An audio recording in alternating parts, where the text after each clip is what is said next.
Okay, तो मैं सुबह गया था दुकान।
बोल इसको लिप भी है।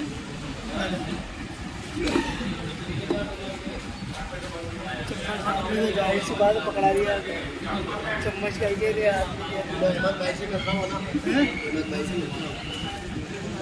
फिर मैं आया, रोज़ा खोला, मगरिब की नमाज़ पढ़ी, तरावी पढ़ी।